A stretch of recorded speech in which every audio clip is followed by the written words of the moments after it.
Gracias, Vicecasillas, por esta presentación entusiasta que después, entonces, me pone un reto estar a la altura de tan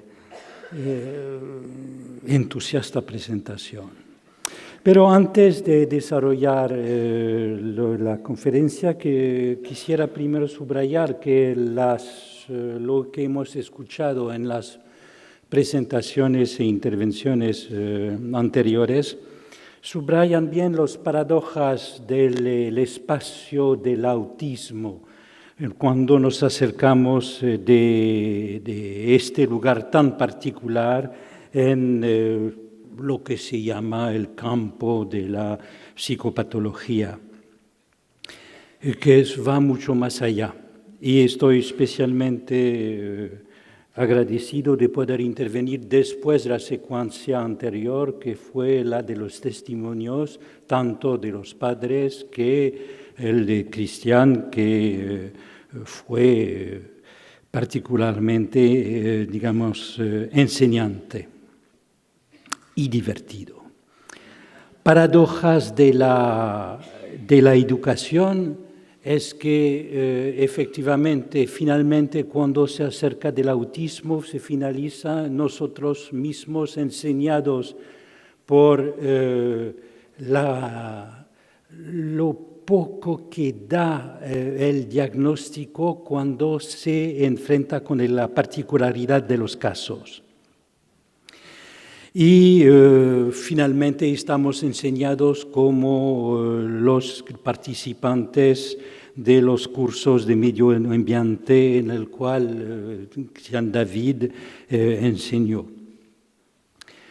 Hay otras paradojas, por ejemplo, la paradoja del modo de abordaje que tenemos para, permitir a sujetos con autismo de ampliar su mundo.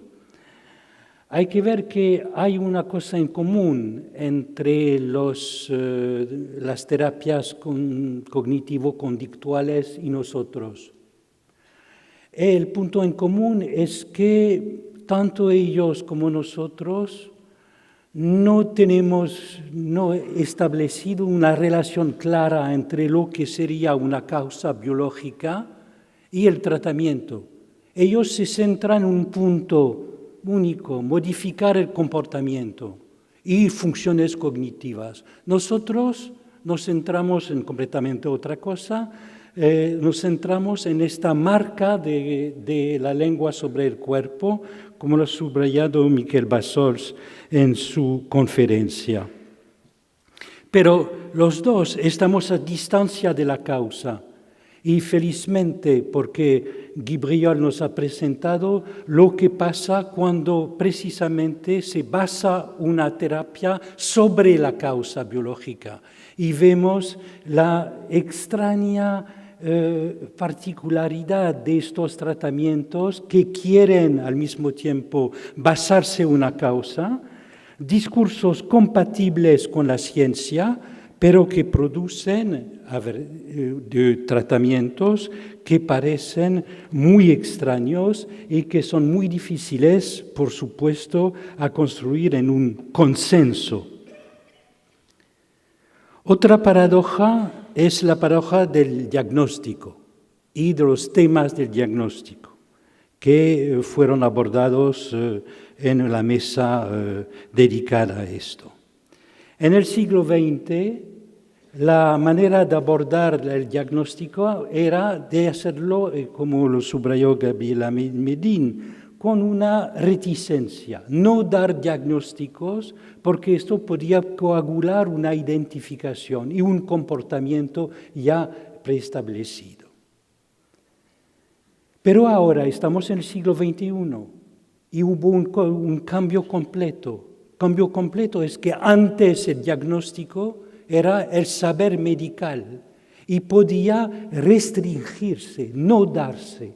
Ahora los médicos no son que los agentes, entre otros, de la gran burocracia sanitaria en el cual estamos todos incluidos, incluidos como usuarios, como pacientes, como agentes en el cual se les atribuye un saber, pero una gran negociación.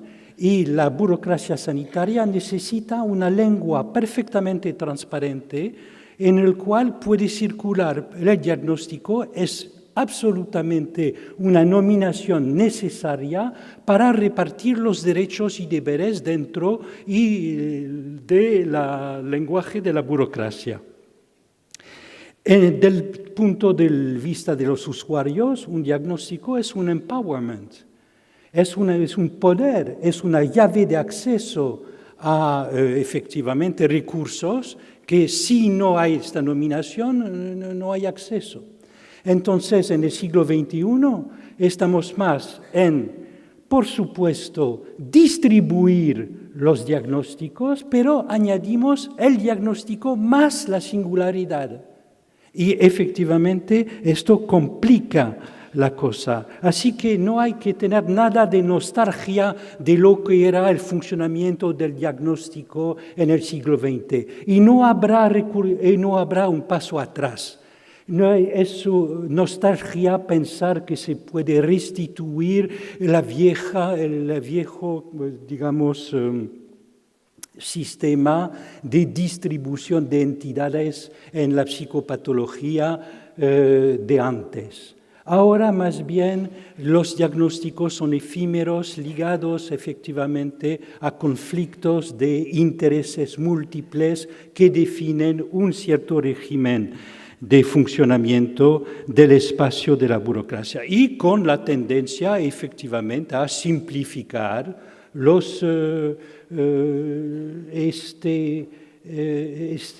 este modo de clasificación.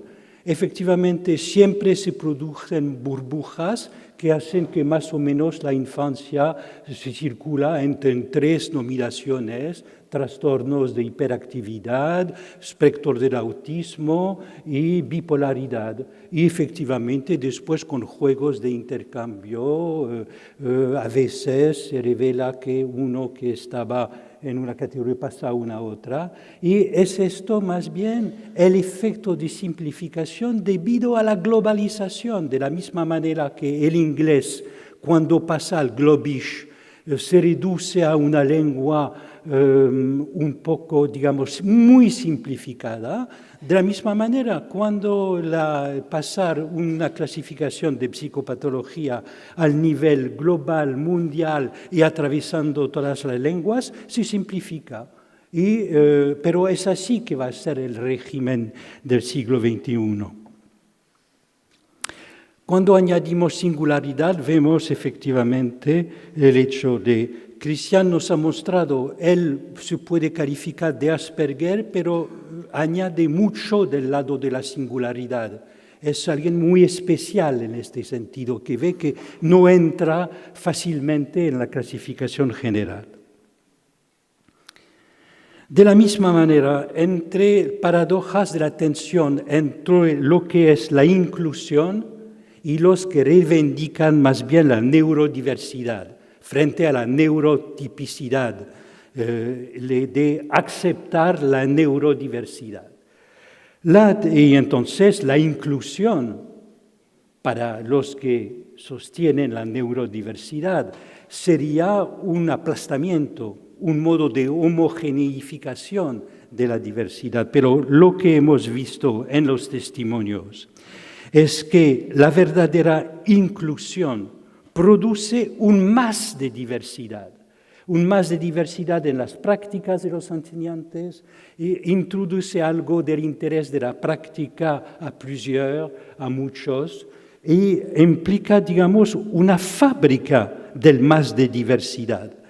Finalmente, como la inclusión de Martín en su escuela produce el rincón de Martín aceptado en el cole. Y cada uno aprende también a respetar precisamente las diversas singularidades de los demás. Vemos que la inclusión y la verdadera inclusión no es una inclusión por forzaje de una repetición, de una conformización de un comportamiento.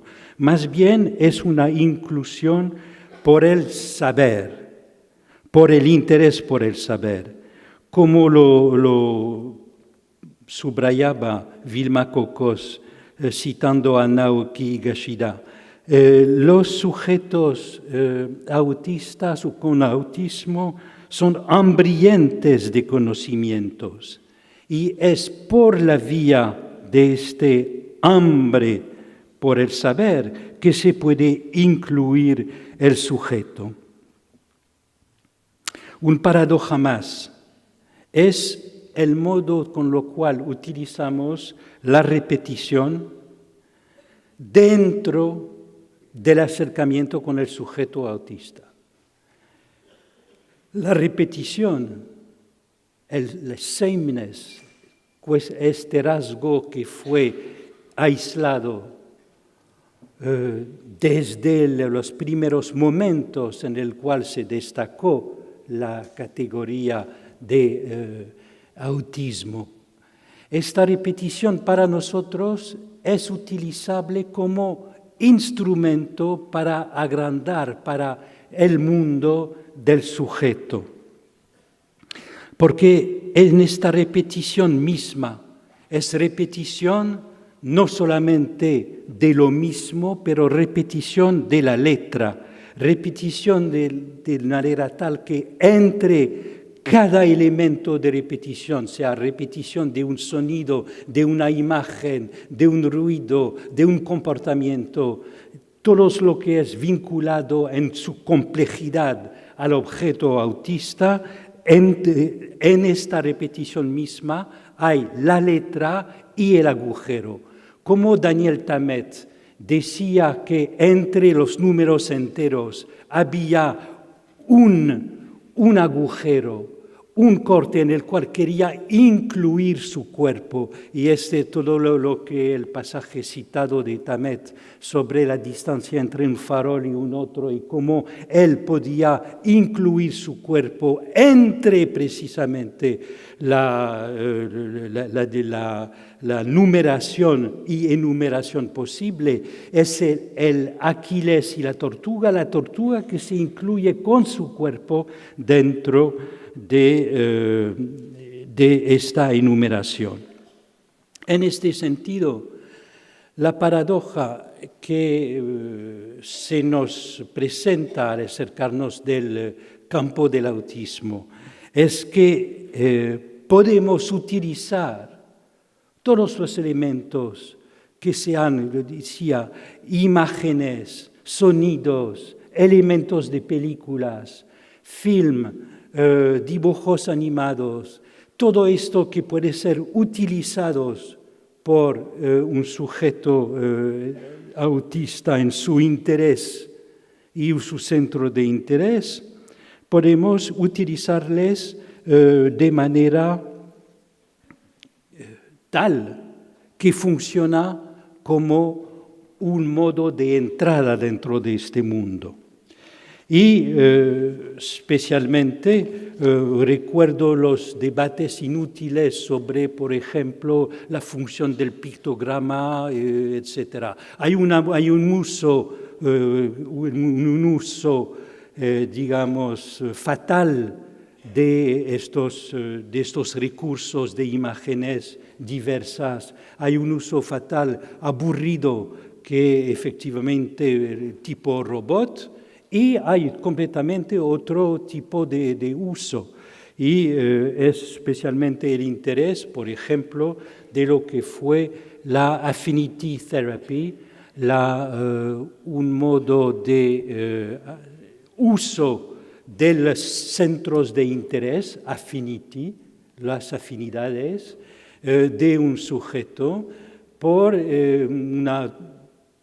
un modo de sistematización de lo que fue una historia familiar, en una familia un poco particular, porque el padre estaba un periodista político destacado, había tenido un premio Pulitzer, era representante del Wall Street Journal como correspondiente en Washington de la política, y en el momento en el cual él es nombrado en Washington, constata que su hijo se pierde la lengua que había manejado y se reduce en pocos meses, se reduce completamente el uso de la lengua a una sola palabra, una palabra como Joyce, y que estaba cerca de la palabra juice, como jugo en inglés. Y entonces, ¿por qué se reducía su lenguaje a este jugo? Un psicoanalista delirante hubiera podido hacer de esto la reducción al objeto oral porque es el más arcaico, y hubiera podido inventar un tratamiento tipo la señora Séché en los años 50, nutriendo al niño, etc. Mientras que la madre de este joven, que se quedaba en casa con él, etc., veía que el niño utilizaba, mirando en bucle, los dibujos animados de Disney, como todo joven americano normal. Digamos, se nutría de Disney. Y entonces, especialmente la pequeña sirena. Y entraba en un estado de agitación muy fuerte en la famosa escena, delante de la famosa escena en la cual la pequeña sirena y la mala bruja va a quitar la voz de la sirena y le dice, quiero solamente tu voz. En inglés, just your voice. Y la madre tuvo la idea de que el Joyce que había no era el jugo, era la condensación de just your voice. Just your voice. Y con esto inventó ella misma el punto de partida de toda la terapia de afinidad, porque tuvo la idea de que frente a esta escena en el cual había este abismo de el niño mirando la sirena que perdía su voz en el momento en el cual él mismo perdía su voz, trataba de recuperar su voz mirando en bucle la pequeña sirena. Y con esto, digamos, la madre dejó hacer el niño que sosteniéndolo en su esfuerzo a partir de esta intuición. Y desarrollaron entonces un modo de intercambio en la familia sorprendente, que era que el niño que tenía una dificultad a hablar terrible podía, digamos, haciéndose la voz de los personajes de Disney, podía hablar con la familia, como si aprendía con esto el sentido de las palabras a condición de estar en un cuerpo de los dibujos animados, un cuerpo precisamente que tiene esta particularidad de estar a dos dimensiones, de estar en la pantalla. Y con esta forma, le permitía circular entre registros muy distintos de la lengua y poder, por ejemplo, saber qué significa equivocarse, perder un amigo, estar triste, aprender un poco no la ironía, sino las emociones, y que con esto se circulaba así. Y esto se desarrolló, y después pasaron a trabajar con un terapeuta en el cual el padre y el hijo se intercambiaban en diálogos Disney, pero de manera creativa, de manera, nueva. ¿Por qué Disney? Hay que añadir que el hermano de este joven se llama Walter, como el creador de Disney. Y entonces utilizó estas palabras y de una manera tal que permitió, por ejemplo, el intercambio siguiente. El hijo diciendo al padre, repitiendo una escena de un dibujo de un personaje de Aladino, en el cual el tal Iago decía, bien, entonces vas a casarte con la princesa y entonces vas a ser el esposo idiota, diciendo el hijo. Y el padre respondiendo, me gusta la manera malvada de la cual tu pequeña cabeza funciona. Esto era el diálogo exacto del dibujo animado. Y entonces, en este intercambio, el terapeuta lo subraya, dice, es extraordinario lo que han dicho, etc. Es una manera, interviene, digamos, puntuando esto.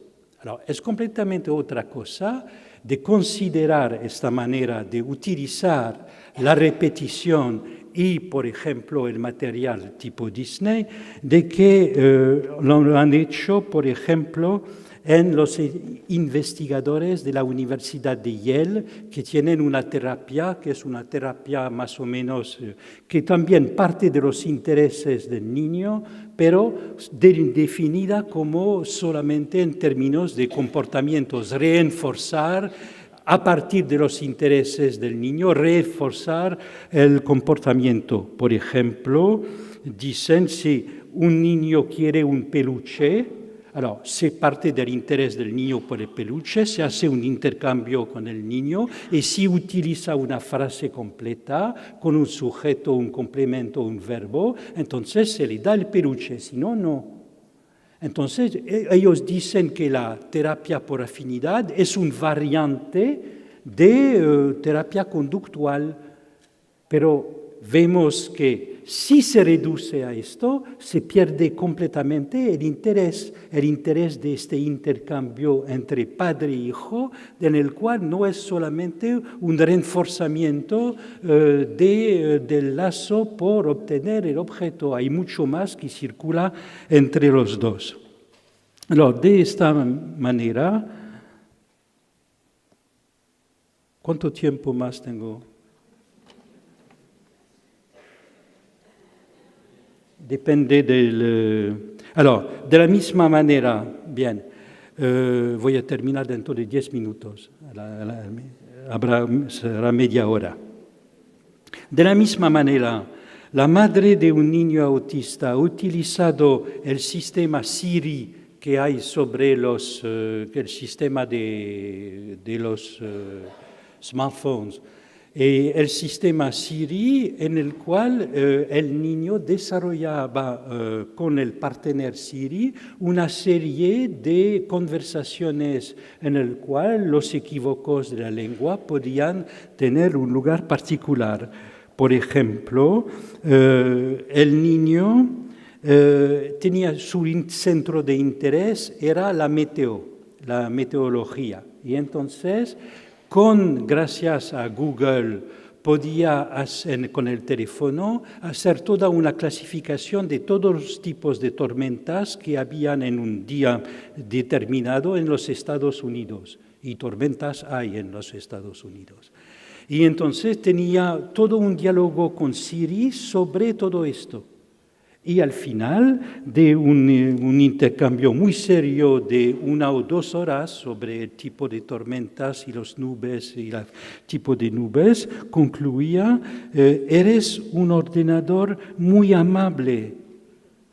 Y Siri contestaba, es agradable de estar apreciado.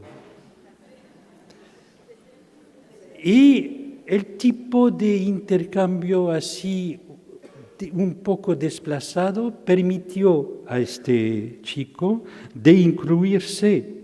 Otros padres de niños autistas han subrayado el efecto muy positivo que tiene Minecraft como juego, porque como juego de construcción permite al mismo tiempo tener un modo, como es un modo en el cual se construye cosas de manera muy ordenada.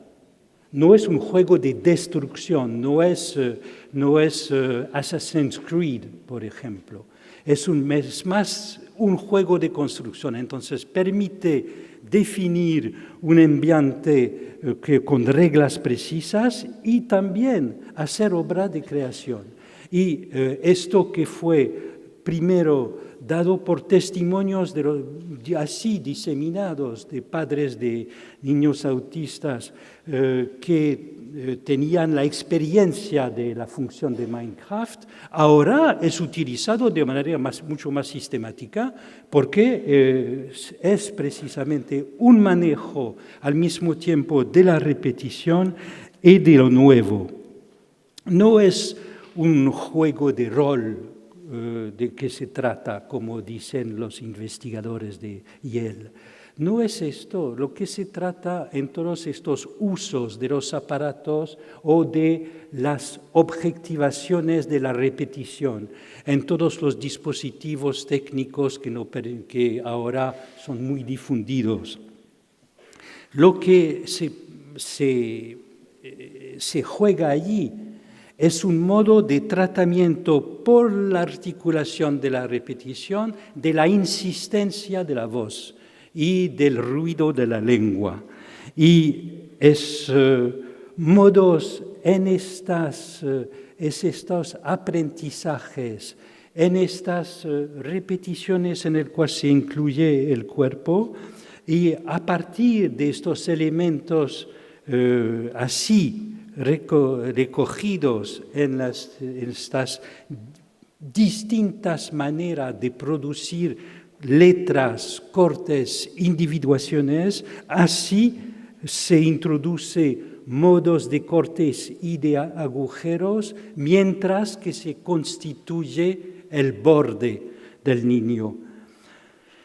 El borde de su cuerpo, en el cual vemos que nuestras maneras de abordaje o de tratamiento de este borde y agujero, vemos que siempre el excelente ejemplo que tomó Miquel de su primera experiencia de incluirse en el borde del niño, en el recorrido que hacía, incluirse como cuerpo. Esto podría ser algo muy eponímico de lo que tratamos de hacer, incluirse como objeto o incluir objetos nuevos dentro de esto. Quisiera efectivamente también terminar sobre un aspecto esencial. Es que en esta inclusión vemos lo que es la articulación entre lo que es el borde como itinerario, como lo que es casi un corte a dos dimensiones, un lugar que el cuerpo del niño transporta con sí mismo. Esto a dos dimensiones y lo que es el lugar del cuerpo a tres dimensiones. Cuando no hay la imagen para articular los dos, el nivel de dos dimensiones y tres, cuando la creencia en la imagen no funciona. Y hay el caso de Ron Suskind en el Affinity, la terapia de afinidad, pero un caso también de un niño que es una escuela especial en Bélgica, que tenía 12 años. Él tenía una pasión en esta escuela, al mismo tiempo por, primero, hacer investigaciones sobre la pantalla de países muy lejos en el cual había estado cuando pequeño. Entonces tenía una fascinación por la pantalla sobre, a dos dimensiones, viajar por el mundo delante de esta pantalla. Y del otro lado, lo que le interesaba era el interés por todo lo que era a tres dimensiones. Y todo lo que podía decir el tres. Y Este chico podía decir que lo que le fascinaba era el objeto más fascinante para él eran las impresoras a 3 dimensiones. Y esto retomaba el hecho de que de pequeño tenía un biberón que en triángulo, como se hacen a veces, no los redondos, pero los en triángulo. Y entonces el niño había retomado esto de su infancia, diciendo, calificando las imágenes, tú tienes una cara de triángulo. Y el padre mismo, que subrayó que el niño no podía abandonar su biberón triangular, mismo si era vacío, pero hasta los 8 años. Y decía, y lo transmitió a la institución, las 3 dimensiones es su biberón triangular. Es el viejo fundamento de su obsesión del momento. Y entonces se construyó un workshop, un atelier en el cual trabajaba, para construir objetos en 3 dimensiones. El niño juntaba dibujos y dibujos para representar a 2 dimensiones el objeto a 3. Y un poco como en el caso que nos presentó Irene esta tarde con la justaposición de los números y finalmente la inclusión de la imagen del niño. Él entonces trataba con estos dibujos y después tomando fotos a repetición en todas las dimensiones, de incluir 3 dimensiones. Y finalmente construyó lo que él llamó un helicóptero privado a 3 dimensiones. Él, digamos, supo inventar una significación personal de la palabra que lo fascinaba y que consideraba imposible a pronunciar, que era privado. No entendía por qué podía ser una cosa íntima, podía ser privada. Esta paradoja hacía que para él pronunciar la palabra era imposible. Y entonces la incluyó un uso posible de esto, del hecho de que efectivamente lo más íntimo de uno es probablemente un agujero, una ausencia, un reír de sí mismo, como decía Cristian, que no como creen los cientifistas demasiado rápidamente, que el lugar del yo o el lugar del más íntimo de uno sería una zona delimitada dentro del cerebro, una zona de coordinación. Más bien es una zona de ausencia, de agujero, el punto en el cual se atraviesa a sí mismo.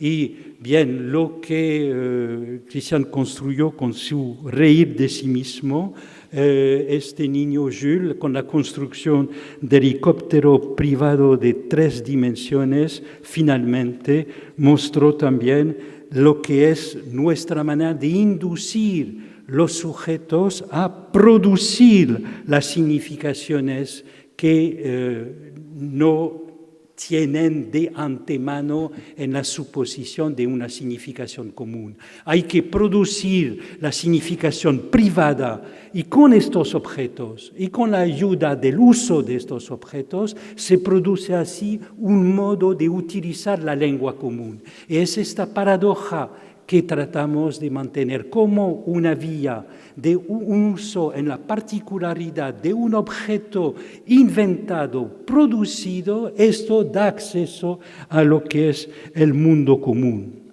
Y estos son las paradojas que nos permiten efectivamente desarrollar el hecho de interesarnos al espacio subjetivo del autismo. Gracias.